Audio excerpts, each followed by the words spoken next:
야구야구 김영준입니다. 한화 이글스가 내년 시즌 새 외국인 타자를 확정했습니다.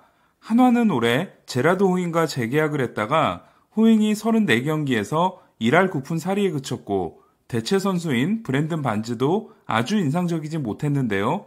미러키의 1루 코치이자 내야 수비 코치였던 카를로스 수베로를 감독에 임명하고 현역 시절 올스타전에 2번 나간 적이 있으며 2011년부터 양키스 산하 마이너리그 팀의 투수 코치를 맡았던 호세 로사도가 투수 코치로 오게 된 한화는 보장금액 80만 달러에 옵션 20만 달러, 총액 100만 달러 조건에 라이언 힐리와 계약했습니다.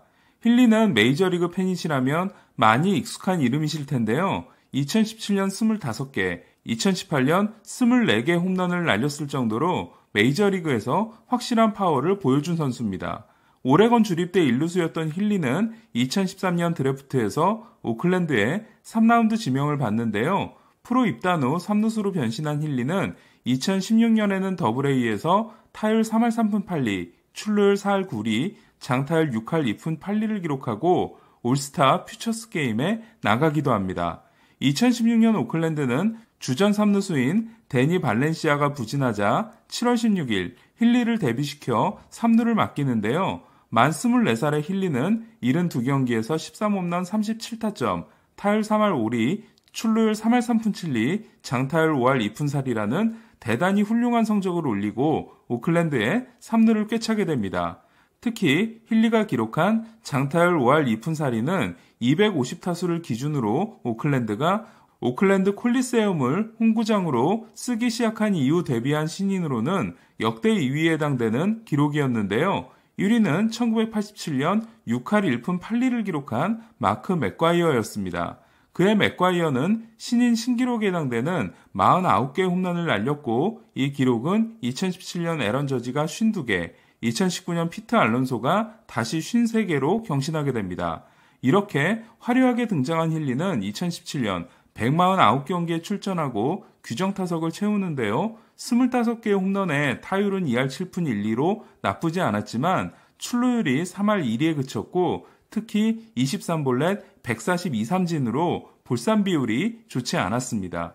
힐리는 트레버 플루프에게 3루를 빼앗김으로써 주로 지명타자로 출전했고 시즌 중반에는 맷 체프먼이라는 괴물이 등장함으로써 오클랜드의 3루 자리에서 확실하게 밀려나게 됩니다.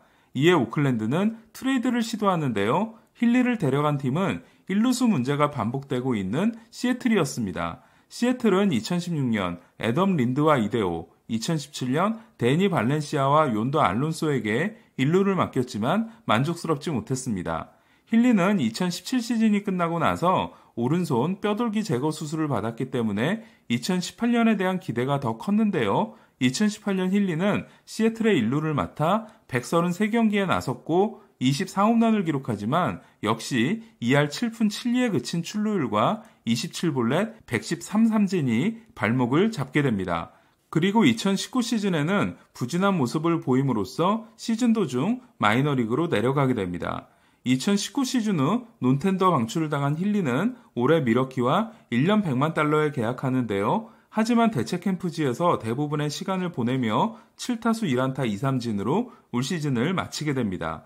힐리는 2019년 부상당한 카일 시거를 대신해 3루수로 뛰었기 때문에 몸 상태만 좋다면 여전히 3루 수비가 가능한데요. DRS로 보면 1루수로서 통산 1493이닝 마이너스 13, 3루수로서 통산 1266이닝 마이너스 9이기 때문에 오히려 3루 수비 성적이 더 좋습니다.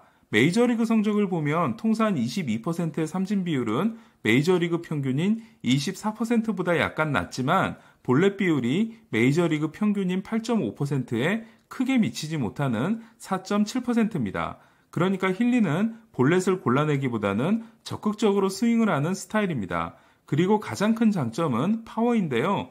오클랜드 출신답게 공을 퍼올리는 기술이 상당히 뛰어난 편입니다. 이에 통산 순수 파워, 그러니까 장타율에서 타율을 뺀 기록이 0.190으로 메이저리그 평균을 상회합니다. KBO 리그에서 성공을 거둔 타자 중 한 명은 삼성에서 3시즌 동안 타율 3할 1푼 3리, 출루율 4할 4리, 장타율 5할 6푼 4리를 기록하고 올해는 샌프란시스코에서 타율 2할 7푼 6리, 출루율 3할 7푼, 장타율 5할 1푼 7리를 기록함으로써 컴백에 성공한 달인 러프일 텐데요. 러프가 삼성에 오기 전 메이저리그 통산 성적이 타율 2할 4푼, 출루율 3할 1푼 4리, 장타율 4할 3푼 3리인 반면 힐리는 타율 2할 6푼 1리, 출루율 2할 9푼 8리, 장타율 4할 5푼으로 그러니까 타율과 장타율은 러프보다 높고 출루율은 떨어진다고 할 수 있습니다. 힐리의 가장 큰 관건은 역시 성관이라고 할 수 있는데요. 스트라이크가 아닌 볼에 방망이가 나가는 아웃존 스윙률이 메이저리그 평균이 32%, 달인 러프가 통산 26%인 반면 힐리는 통산 35%로 상당히 높은 편입니다. 힐리는 2019년 패스트볼 타율이 2할 7푼 8리인 반면 브레이킹볼 타율은 1할 5푼 8리에 그쳤는데요. 반면 오프스피드 피치, 체인지업 또는 스플리터는 커리어 내내 상당한 강점을 보였습니다.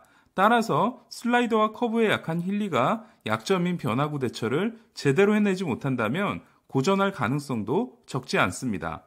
제가 이제 KBO 리그에 많이 오게 된 네임드 선수들을 보면서 깨닫게 된 건 메이저리그에서의 성적 또는 마이너리그 성적과 KBO 리그 성적이 절대로 비례하지 않는다는 겁니다. 가장 중요한 건 몸 상태고 몸 상태 못지않게 중요한 건 태도라고 할 수 있는데요. KBO 리그에서 실패하는 선수들의 상당수는 한국 코치진의 말을 듣지 않는 경우입니다. 힐리가 메이크업 문제나 최근 부상 이슈가 없는 선수인 만큼 내년 시즌에는 한화 타선을 치유해 줄 수 있는, 힐링을 해줄 수 있는 선수가 되기를 기대해 보겠습니다. 이상 김영준의 야구야구였습니다.